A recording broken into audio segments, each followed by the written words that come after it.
The waiver program started in. You didn't issue a waiver on July of 2023? Senator, the waivers were continued into 2023. And you issued another waiver to get the money to Iran in November of 2023, didn't you? Senator, as I said, that money has never been, will never go to Iran. The money is still in Iraq. The money may be used for humanitarian purposes, but not a dollar of that money. And you issued another waiver on March of 2024, not too long ago. That was 6 weeks after Iran killed 3 American soldiers. Senator, You gave Iraq permission to give Iran $10 billion, didn't you? no, Senator. John Kennedy obliterates Biden Treasury over Iran cash scandal, and what we just witnessed should terrify every American.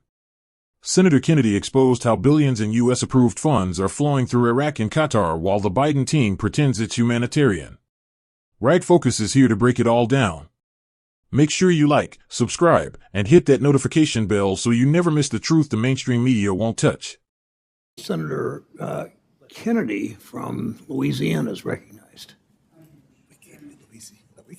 Thank you, Mr. Chairman. Mr. Secretary, the Biden administration has operated as Iran's best friend, hasn't it? No, I disagree completely, Senator. Well, Iran sold Iraq $10 billion, not million, $10 billion worth of electricity, but Iraq couldn't pay them because of our sanctions against Iran.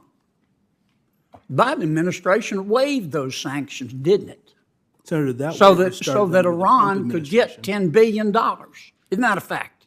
No, Senator. Those waivers started under the Trump administration. That money is still in Iraq. That money has never been to Tehran. It will never go to Tehran. The first waiver was on July 2023, wasn't it? Senator, I believe those waivers started in 2018. The first waiver that the Biden administration did was July of 2023, wasn't it? So, Senator, again, I believe the waiver program started in. You didn't issue a waiver on July of 2023? Senator, the waivers were continued into 2023. And you issued another waiver to get the money to Iran in November of 2023, didn't you? Senator, as I said, that money has never been, will never go to Iran. The money is still in Iraq. The money may be used for humanitarian purposes, but not a dollar of that money. And you issued another waiver on March of 2024, not too long ago. That was 6 weeks after Iran killed 3 American soldiers. Senator, You gave Iraq permission to give Iran $10 billion, didn't you? no, Senator. As I mentioned, this was something that started in 2018 under the Trump administration. It allowed Iraq to purchase electricity and to store that money in Iraq. None of that money to date will ever go to Iran. The money is being held for humanitarian purposes. You're not telling the truth, Mr. Secretary. No disrespect, but that's just not true. Senator Menendez and Senator Scott made the point. We all know, unless you peaked in high school, you know that money is fungible. The Biden administration also paid Iran $6 billion to release 5 of our prisoners, didn't it? Senator, again, that money is in Qatar. None of that money has been used. It hasn't been moved. And as I said earlier, while money is fungible in the United States because we care about our people, it's not fungible for the Iranian. So the money's in Qatar, in a bank in Qatar? Yes. Now, what do you think? Who controls that bank in Qatar? Those banks are controlled by those individuals who run that financial institution. I see. So if President Biden says Qatar Bank, don't give this money to Iran, and the Qatar government says give the money to Iran, who do you think the Qatar Bank's going to listen to, Mr. Secretary?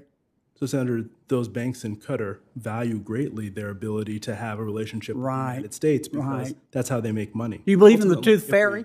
Ultimately, if we cut off those banks, they will no longer be able to make money. Do you believe in the Easter Bunny? So, Senator, while I understand your point, fundamentally, none of that money has gone to Iran. and that money is not going to go directly to Iran. Now, you did the same thing with Maduro, you meaning the Biden administration. You guys did the same thing with Maduro in Venezuela.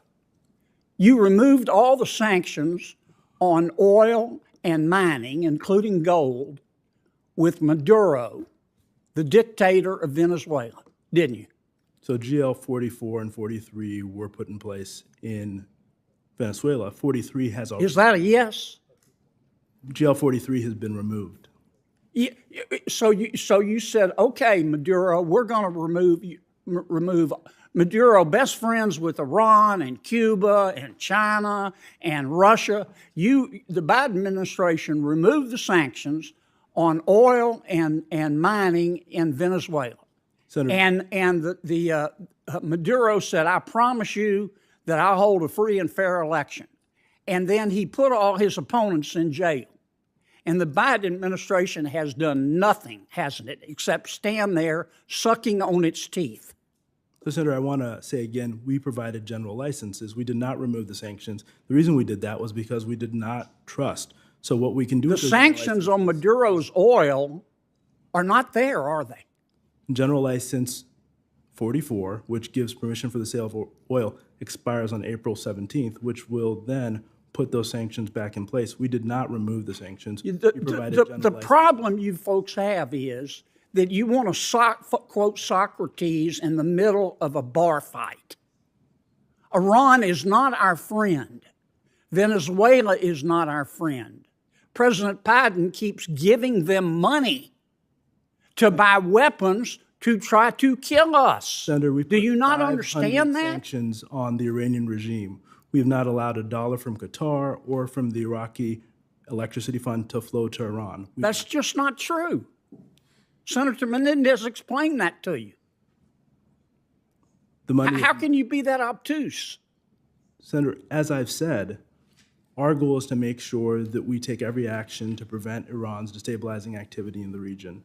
We're going to continue to go after Iran's sale of oil and try and limit their ability as best we can using the tools that you've given us. I'm here before the Senate asking for additional tools that will allow us to continue to do that. Okay, you saw Senator Kennedy made your point. Senator Warner from Virginia is recognized. What we just saw from Senator John Kennedy should have every American looking twice at what this administration is doing with our money. Kennedy walked right into that hearing and refused to let the Biden Treasury hide behind talking points. He began by exposing how billions of dollars that were supposed to be blocked from Iran through sanctions are now suddenly available, thanks to waivers pushed forward under the Biden team. The Treasury official insisted none of this money ever makes it to Iran and that it's all for humanitarian purposes. Kennedy wasn't buying it, and neither should you. Let's get real. Money is fungible. You give a hostile regime access to cash, even under the disguise of humanitarian spending, and they can free up their other reserves to fund terrorism, weapons programs, and attacks on Americans. Iran does not hide what they do. They sponsor terror. They kill American soldiers. Yet somehow, this administration keeps giving them lifelines. Kennedy pressed the Treasury official on waivers issued in 2023 and even this year, after Iran killed 3 American service members. Instead of accountability, we got excuses. The administration repeats the same line, it's still in Iraq or it's just humanitarian. Meanwhile, Iran grows stronger. Then came the Qatar angle. Billions tied to a prisoner exchange sit in a Qatari bank, and the Biden administration wants us to believe Qatar will refuse Iran if it makes demands. Kennedy called that laughable. Those banks depend on U.S. partnerships, sure, but at the end of the day, this administration is acting like fairy tales protect national security. And Kennedy didn't stop there. He moved to Venezuela. The Biden administration loosened restrictions on Maduro, the ruthless dictator allied with Iran, China, Russia, and Cuba, under the promise of so-called free elections. What happened? Maduro jailed his opponents. And Biden's team did nothing. Kennedy laid it out clearly, this administration is trying to quote philosophy in a bar fight. We're dealing with enemies of America, regimes that want us destroyed, and Biden keeps handing them opportunities, resources, and legitimacy. Kennedy's message was simple, Iran is not our friend. Venezuela is not our friend. Treating them like partners only weakens our nation. This hearing exposed everything, the evasions, the contradictions, and the reckless philosophy behind Biden's foreign policy. It's not strength. It's surrender. Thanks for watching Right Focus. Make sure you like and subscribe to stay tuned as we continue exposing the truth and holding the powerful accountable.